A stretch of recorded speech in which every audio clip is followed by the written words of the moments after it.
таксата, която сте платили за архитект, например, като клиент, за да ви ги направи. And I guess we could go also and put a sauna in there if we wanted. След това можем да продължим нататък и да включим към тези подобрения някоя сауна, ако искаме. И голфце. But what I'm suggesting is that you need to capture all of the costs. Но това, което искам да кажа е, че трябва да хванем или да отчетем всички разходи, that you incurred, които вие сте направили, in getting your building up and running. За да може да имате сграда и тя да е действаща и функционална. Now, the important reason to put that down on the balance sheet.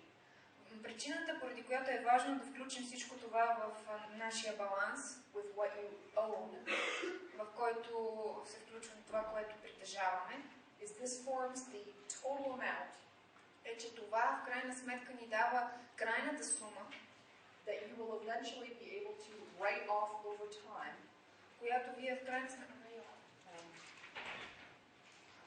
it reduces your income, take as an expense. Защото тези суми ще могат да бъдат извадени от нашите приходи, защото те ще са като разход за нас.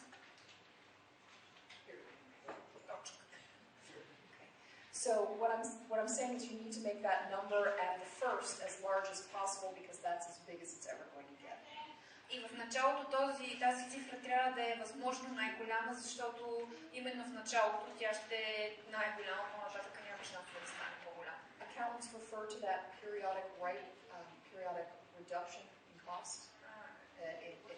They refer to it. Значи, счетоводителите обикновено гледат тази сума as depreciation. Като обезценяване. Тоест тя постепенно се започва да се обезценява. And we normally report the difference. И ние обикновено отчитаме разликата between historical cost, what you paid for the asset, между историческата сума или това, което сте платили за сградата, and this write-off, and this amount that you reduce. И тази сума, която ние намаляваме от нея следствие на обезценяването.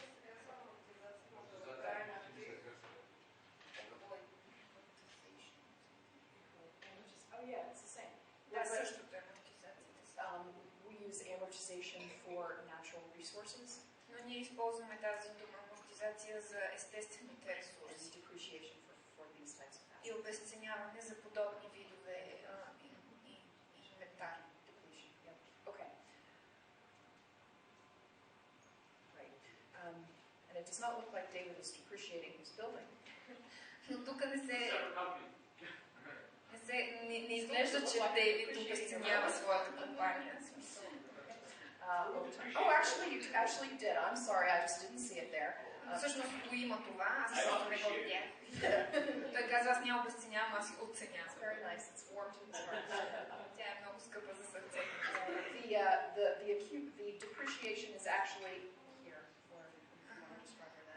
Ако искате да видите, това обезценяване всъщност е предпоследния ред, там пише less depreciation. So you'll notice that number is going up over time. И виждате, че там сумата нараства. В първата година няма нищо, във втората година е 293.3 и третата е 733.0. So effectively what you're doing is you're using up an asset. Така че това, което вие всъщност става, че вие използвате вашите притежания over time.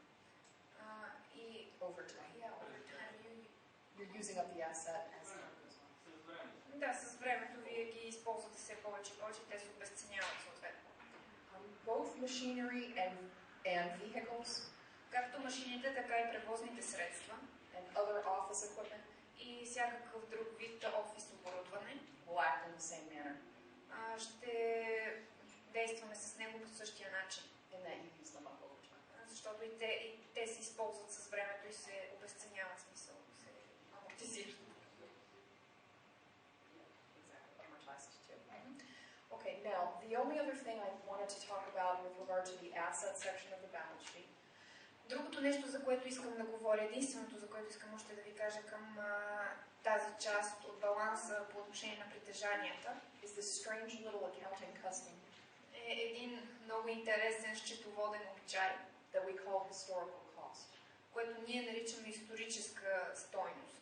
So what that means to you will be Това, което за вас ще означава това, that you're going to write all of these assets down е, че след като вие напишете всички тези неща, които притежавате, as a maximum amount, като максимална стойност, what you paid for them. трябва да напишете това, което сте заплатили за тях. That is to say, using your example from earlier, Тоест, ще ви дам примера, който по-рано вие използвахте. even though the inventory may have appreciated in value while you were holding it, Макар че вашата наличност може да е покачила своята стойност през времето, което вие я държите на склад, you don't write that up to market value. вие това не го прибавяте към стойността на продажната цена. Hold it steady at what you paid for it. Вие задържате цената на нивото, на което колко вие сте платили за този продукт. Historical cost. Това е тази историческа цена или стойност.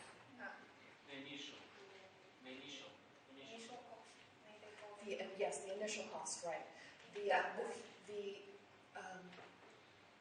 thing that you need to remember with the initial cost is it's not only what you paid, for example, to get the building. Това, което обаче трябва да помните е, че ако го наричате първоначална цена, това не включва просто това, което сте платили първоначално за сградата. But it would also include alternate costs to you, like the real estate transfer tax. Но ще включва също така, да речем, таксата по прехвърлянето на недвижимото имущество. All of those other costs that were required И всякакви други разходи, които са били необходими. in order to make the building or the land habitable. За да може тази сграда или съответно земя да се използва според вашите нужди. And those are all added together for that cost, which is called the basis. И всичко това трябва да се събере, за да се получи тази цена, било то историческа или първоначална, както и да го казвате.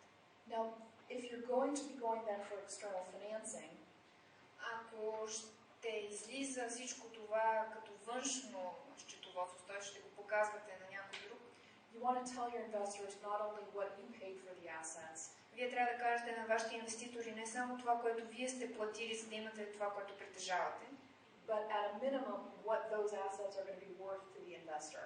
но поне в най-малко трябва да им кажете каква стойност ще имат тези притежания за самите инвеститори. You don't do that on the face of on the balance sheet. Това не го правите в началото на баланса, but you can tell them later in something called a footnote. Но това може да им го кажете в края или по-късно в нещо, което се нарича бележка под линия, нещо такова. And I would absolutely strongly suggest that you do so. И силно ви препоръчвам да направите нещо подобно. So, Той помоли да обясни по-добре какво има предвид. David's is a new business, so his is actually, his historical cost is fairly close to what market would be. What's the building on there? 1360 is what you have. 1.3 million? Oh, cut off more than 3 zeros then. Yes.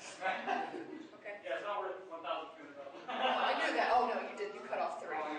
Okay. They were worried about your $28 bank account. Yes, my bank account is very low. If you look at the building is worth, or is appraised, not appraised, but on the balance sheet for 1.3 million. Okay. And the reason it's at 1.3 million is because when we purchased the business, that's what we allocated to the building in terms of the purchase price. Yeah.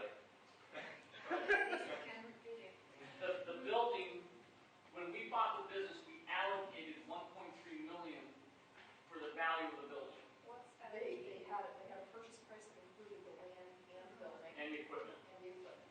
Значи, когато те са си купували сградата, те са платили $1 милион и 300 хиляди и нещо си за всичко, за земя, сграда и оборудване.